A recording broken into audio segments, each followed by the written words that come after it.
Welcome to FearBound Stories. Please subscribe to the channel and tell us where you're watching from and what time it is where you are. Now let's begin. Night shifts are lonely. Empty halls, flickering lights, the hum of machines no one pays attention to in the day. Most people hate them. But for Raymond, a hospital security guard, the quiet was part of the job. That was before he got assigned to Sublevel B. That was where the morgue was. Raymond had worked nights for 6 years. He thought he'd seen it all. Families grieving in waiting rooms, drunks stumbling in for stitches, the occasional patient slipping away when no one was watching. He told himself the morgue was no different. Just another wing. Just another hallway. But Sublevel B was different. It was always colder there, not just because of the refrigeration, but in the walls themselves, as if the concrete held a permanent chill. The lights hummed louder, buzzing in short, uneven bursts, and the shadows seemed to stretch too far down the corridors. His very first night there, Raymond noticed something off. At 2:13 a.m., when the building was at its quietest, he heard a sound. Not the clatter of a gurney, not the creak of pipes. Whistling, a soft low tune echoing from the morgue doors. But when he checked, the room was dark and locked, bodies zipped and tagged. The second night it got worse. He was making his rounds when the intercom crackled to life. Static at first, then a voice. Faint, drawn out. Sublevel B, room 4. Raymond froze. Room 4 was one of the freezer vaults. He checked the log. No staff were scheduled. Still he went. The door was locked, heavy with frost. He swiped his card, pushed it open. The vault was empty, except for a single gurney at the far end. A body lay under the sheet, but the toe tag was blank. When he reached to lift the sheet, the intercom crackled again, right behind him this time. Close the door. Raymond spun, heart hammering. The hall outside was empty. He slammed the vault shut, swearing never to go back alone. By the third week, Sublevel B was driving him insane. Sometimes when he passed the morgue viewing window, he saw movement under the sheets. A twitch, a hand pressing upward. Once during his patrol, he saw footprints, bare feet outlined in condensation, leading away from the freezer room and stopping at the elevator. But the cameras showed nothing. When he rewound the footage, the footprints appeared, slowly one after another, as if someone invisible was walking. Raymond reported it. The supervisor laughed it off. You're just spooking yourself. It's the morgue, Ray. Everyone hears things. But Raymond wasn't laughing, especially not after the night the lights went out. It was near 3 a.m. He was walking the corridor when the fluorescence flickered, then died, plunging Sublevel B into blackness. His flashlight shook as he clicked it on, beam trembling down the hall.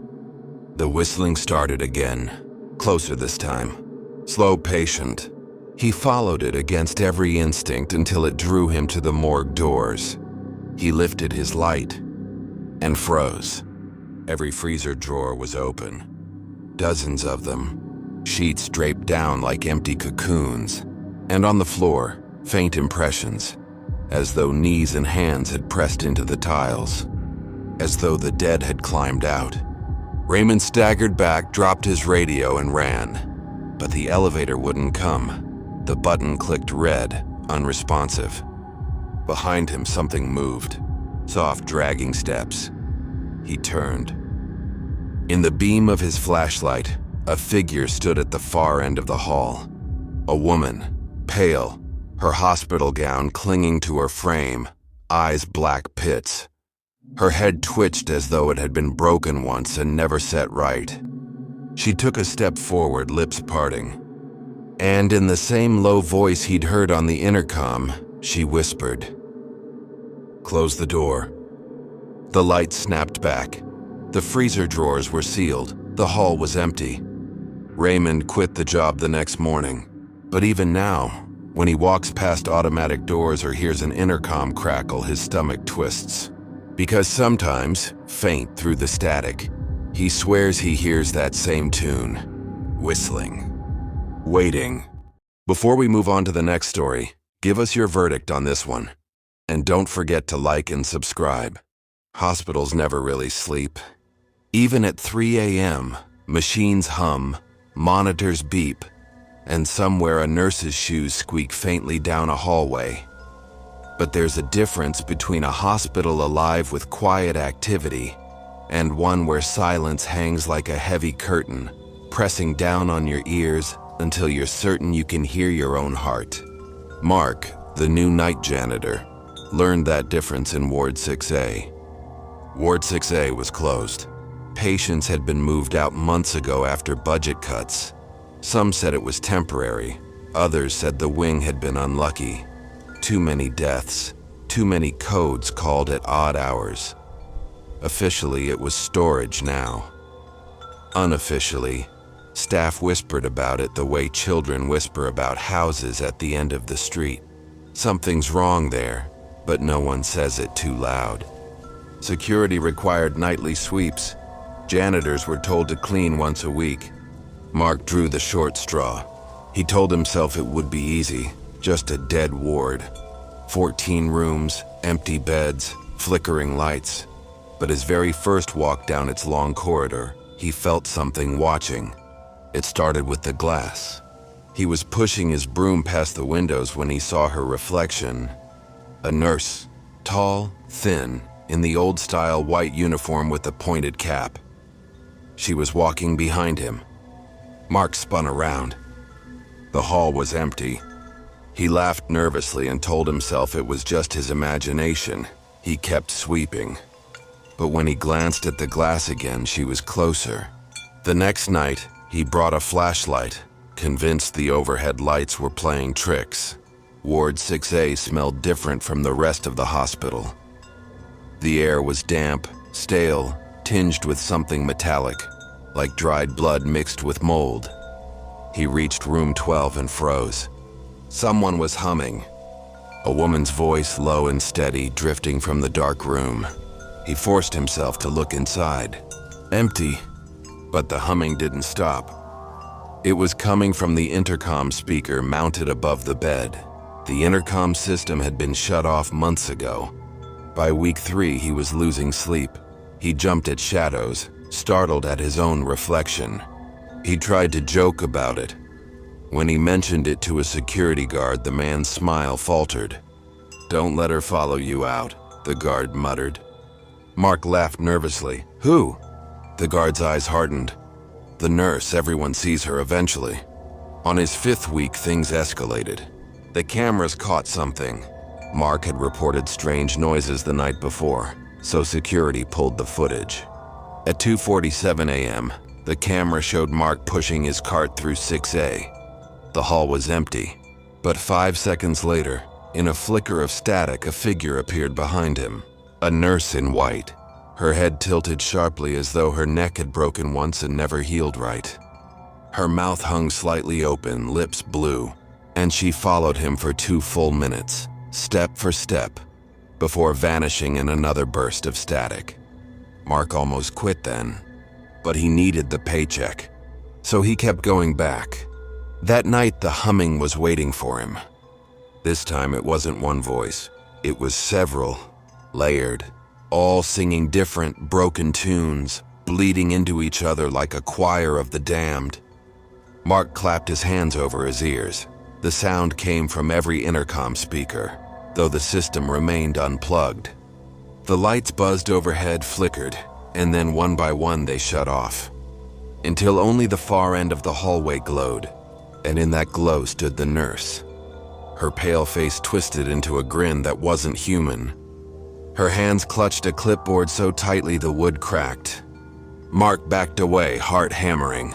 The nurse began to walk, not fast, not slow, but with a dragging shuffle, each step scraping the tiles like bones grinding together. The lights went out behind her with every step she took, until the corridor was plunging into darkness at her heels. Mark turned and ran. He bolted for the stairwell, but the elevator at the end of the hall dinged open. He skidded to a stop. Inside the elevator stood the nurse. The same pale face. The same crooked smile. Her head tilted, twitching. She raised her clipboard, and the lights flickered violently. On the cracked leather front, Mark saw his last name burned into it. He screamed and sprinted for the stairwell. His keys slipped from his hands, clattering against the tiles. As he bent to grab them, he felt a breath brush his ear. A whisper, low and final. "Your shift isn't over." Mark burst through the stairwell door, stumbling down the steps 2 at a time. By the time he crashed into the lobby, the lights were normal again, the humming gone. Other staff looked up as he collapsed against the desk, pale and trembling. He told them only one thing. There's someone still working in 6A. The next day he quit. But curiosity gnawed at him. 2 weeks later, he came back as a visitor. He asked the receptionist about Ward 6A. She frowned. That wing's been closed for years, ever since the nurse died there. Mark's throat tightened. What happened to her? The woman shrugged. Collapsed mid-shift. Heart failure. They said she was overworked. She didn't stop until her body gave out. Mark asked quietly, "Do you know her name?" The receptionist glanced down at the old file. Her lips moved silently before she spoke, and when Mark heard the answer, his blood ran cold. Because it was the same name he'd seen etched into the cracked clipboard she carried. His own last name. Before we move on to the next story, give us your verdict on this one. And don't forget to like and subscribe. Warehouses have their own kind of silence at night. In the day, they are alive. Forklifts beeping, radios buzzing, men calling orders, the constant clang of pallets hitting the floor. But when the last worker leaves and the bay doors roll shut, the noise dies. What remains is cavernous silence, where every step echoes too long and every shadow seems to wait for you to notice it. Alan, a night security guard, thought it was all in his head, until the warehouse cameras started showing him things that weren't there. The building was a medical supply hub, rows of shelves stacked with sterile boxes, surgical kits, instruments wrapped in plastic, orderly, predictable. Alan worked alone. The pay was steady, the job was simple. Check doors, watch monitors, log reports. And with 62 cameras covering the entire warehouse, he felt secure. The cameras became his company, his eyes, his reassurance that the aisles were empty, even when the silence made him doubt it. But by his 4th week, he stopped trusting them. It started with camera 14. A simple glitch. 1 second of static, then the aisle popped back into view. Alan logged it, shrugged it off. The next night, camera 14 glitched again. Only this time, for 2 frames, he saw movement, a shadow. It wasn't the kind of blur caused by poor feed. It was shaped, long, human-like, but distorted, as if someone had walked directly in front of the lens. He rewound, normal aisle, empty. But when he paused on the glitch, the shadow stood perfectly still, facing the camera. Alan told himself it was nothing, old wiring, dust, a trick. But over the next week, more cameras began to glitch. Camera 21 caught a pallet jack rolling 3 feet across the floor. Camera 6 showed boxes stacked neatly at midnight, then an hour later, toppled into a heap without anyone entering the aisle. But the strangest was camera 31. At exactly 2:47 a.m. every night, it showed Alan himself walking down the aisle, even when he wasn't there. The first time, Alan stared at the monitor for a full minute, convinced he was overtired. But there he was, his uniform, his gait, the way his flashlight swayed in his hand. Only, the Alan on the monitor wasn't moving naturally. He walked slowly, too slowly, then stopped, and tilted his head up at the lens. Alan sat frozen, mouth dry, because the Alan on the screen smiled and raised a hand in a wave. Alan glanced up at the real camera mounted above the aisle.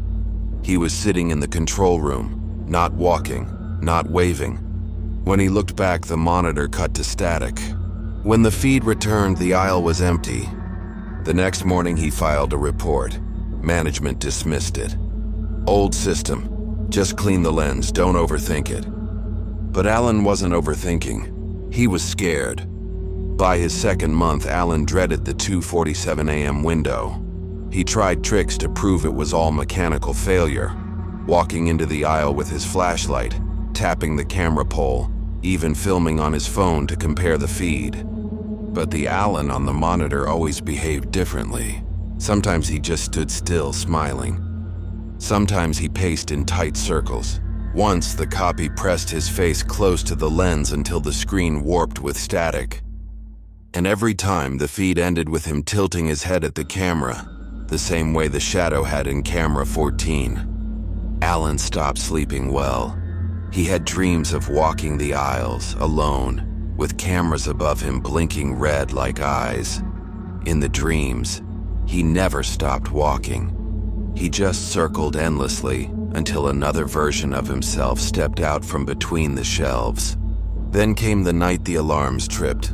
Motion sensors in aisle 7 went off at 3:12 a.m. Alan checked the monitors. Nothing. He grabbed his flashlight, heart pounding, and went to check. The aisle stretched long and silent, boxes stacked in perfect rows. His footsteps echoed too loudly in the still air. Halfway down, he stopped.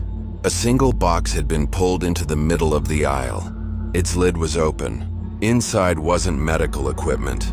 It was a monitor, playing live footage of him, standing in aisle 7, right where he stood. Alan dropped the light, his own pale face staring back at him from the screen. Then the image changed. The Alan on the monitor smiled, and behind him on the feed, a tall shadow unfolded between the shelves. Alan spun around, light shaking wildly. Nothing. The aisle was empty. But when he turned back, the shadow on the monitor was closer, its arms stretching toward the back of his head. The screen flickered. The shadow's hand was now inches away. Alan staggered back, and the warehouse lights snapped off.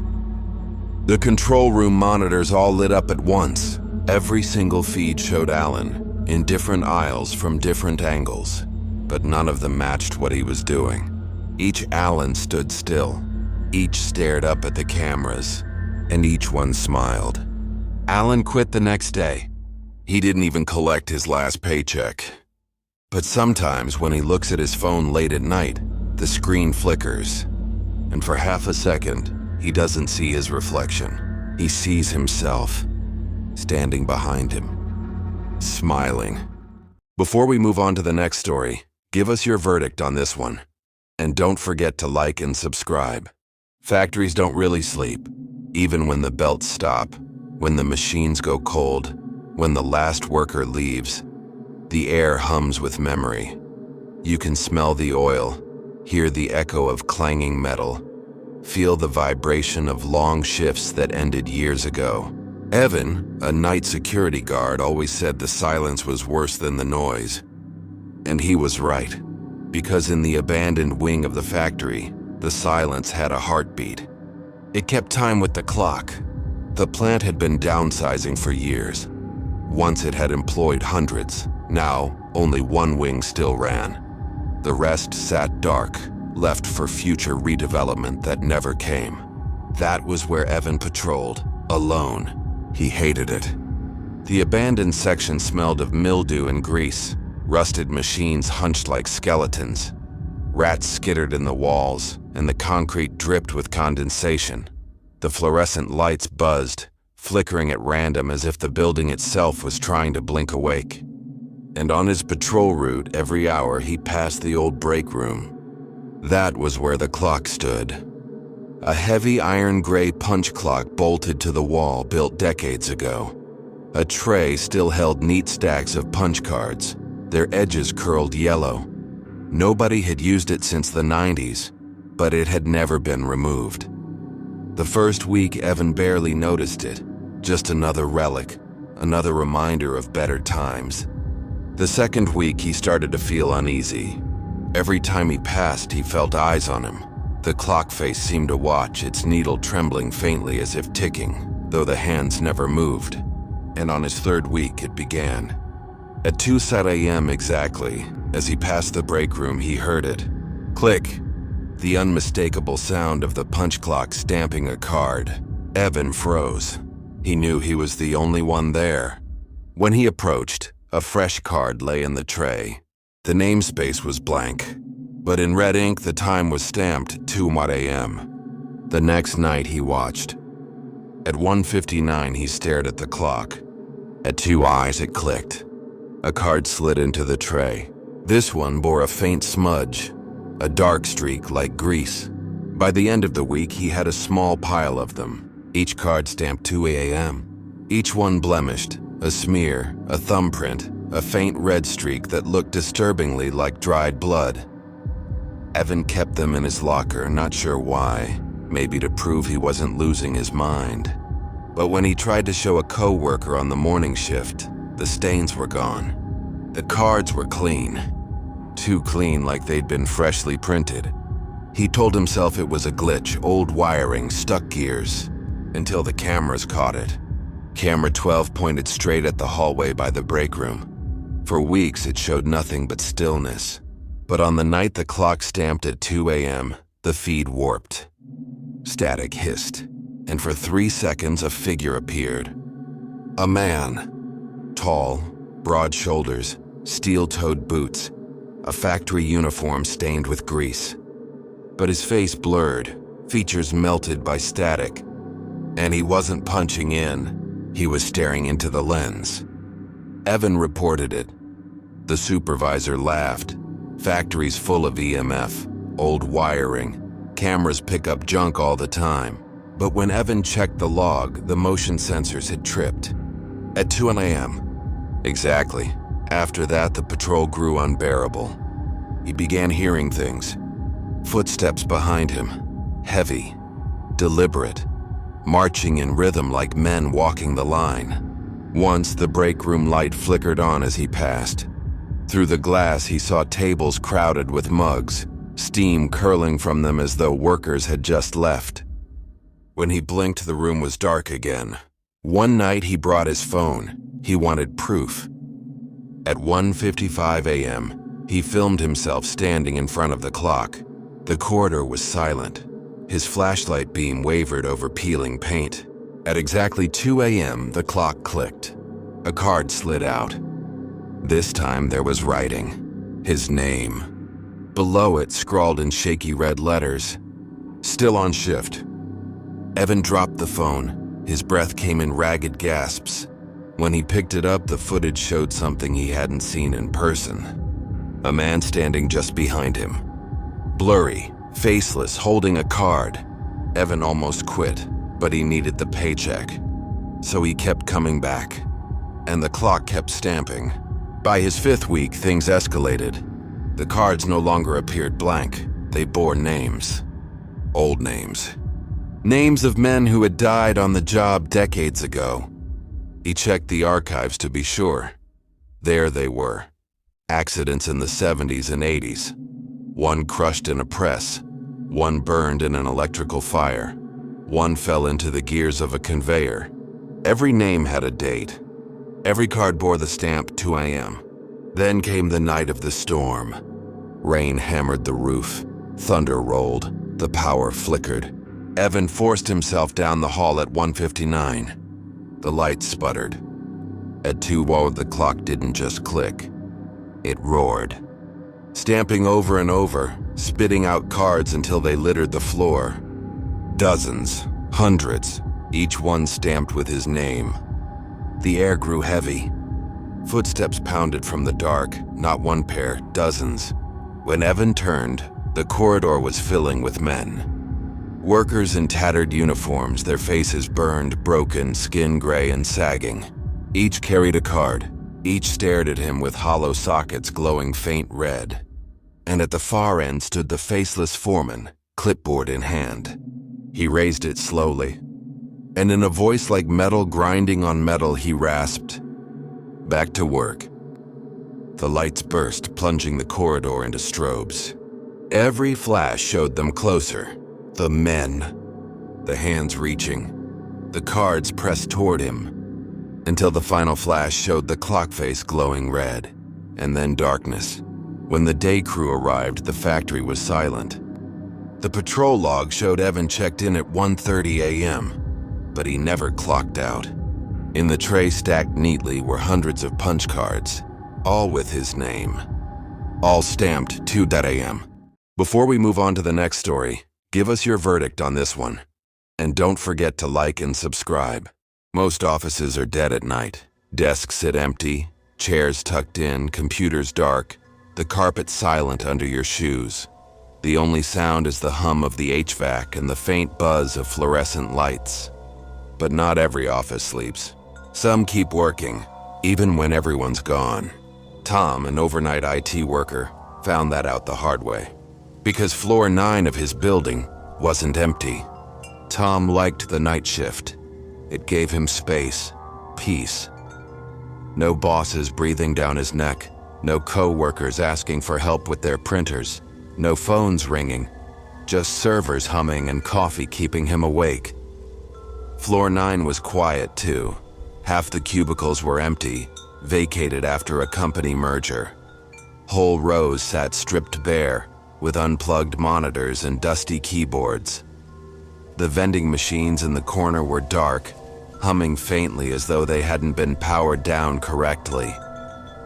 He set up shop in a cubicle near the middle, laptop open, headphones hanging around his neck. The first week was fine, but on the second week at 2:30 a.m. something changed. He noticed the lights first. At the far end of the office, cubicle lights flicked on, one by one.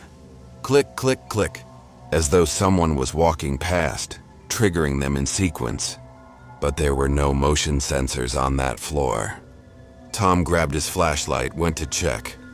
The cubicles were empty, desks bare, chairs tucked. Still, the hairs on the back of his neck prickled. That was when he heard it. Printer. The machine sputtered, grinding to life, spitting out a single sheet of paper. He picked it up. Blank.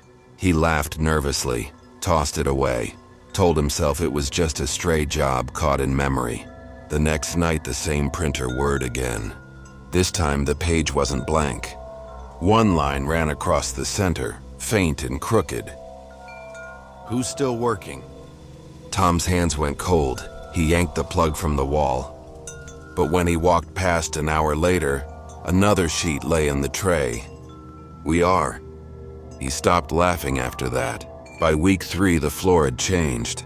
Monitors began turning on by themselves. Screens glowed faint blue across empty cubicles. At first, they showed nothing but static. But when Tom leaned closer, the static sharpened into letters. Names. Dozens of them. He ran the list through the company database. Everyone matched employees from 20 years earlier. Floor 9 had been their floor, and they had all died in a fire. Tom went to his manager. "I need to move floors. The equipment up there's acting strange." The manager barely looked up. "We need you there. Don't make trouble. You're already set up." So Tom stayed, and the floor kept him company. The phone started next. Desk phones that had been disconnected years ago. At 3:13 a.m., one rang, its green light blinking faintly. Against his better judgment, Tom answered. Static hissed, then a voice, though breathless. "Don't stay late." He slammed it down. But the ringing continued. One by one across the office, every phone lit up, ringing in chorus. The sound rose to a deafening pitch, then silence. All the handsets lay off the hook. By his 5th week, Tom was unraveling. He kept his back to the wall. He drank coffee until dawn. He played music on his headphones but still heard whispers seeping through, like faint conversations happening 3 cubicles away. He started seeing things out of the corner of his eye. A tie dangling around a corner, a shadow moving in an empty hallway. Once he swore he saw the reflection of a man in a monitor, leaning over his shoulder, though the screen was turned off. The storm sealed his fate. Rain hammered the windows, wind screamed through the vents.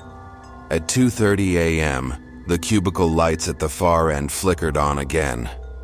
Tom froze. Figures sat in the chairs. Men and women in business attire, suits smudged with soot, hair matted, eyes gray. Their hands jerked across keyboards, typing furiously, papers shuffling, phones lifting to ears. A full office, alive and busy. He blinked. The cubicles were empty, but the sound of typing continued. Keys clicking, phones ringing, printers spitting. At 3:13 a.m., the phones rang again. Every single one. Tom covered his ears, heart pounding, but over the noise came footsteps. Slow, deliberate. He looked up. At the far end of the office, a man stood. His suit was blackened, half his face melted, jaw hanging loose. In his hand, he held a scorched folder, and in a voice torn by smoke, he rasped, "Time to file your report." Every monitor turned on at once, row after row of glowing screens, and on each screen Tom saw himself. One showed him sitting at his desk. Another showed him asleep. Another showed him screaming, hands clawing at his hair. But in every frame, a tall, faceless shadow loomed behind him, leaning closer. Closer, closer. The lights burst. Darkness swallowed the floor. In that blackness, hundreds of keyboards clattered, printers screeched, phones shrieked. The office had come back to life, and it wanted him working. The next morning, Tom was gone. His laptop sat cracked on his desk, and on the printer tray lay one final page. "We are still working." You've just crossed the boundary between reality and the unknown. If you felt the fear tonight, make sure to subscribe before you leave, because on this channel, every story is just the beginning. New nightmares arrive every few nights, each one darker than the last. Until then, keep your lights low, your doors locked, and your mind open. You are now part of the FearBound family.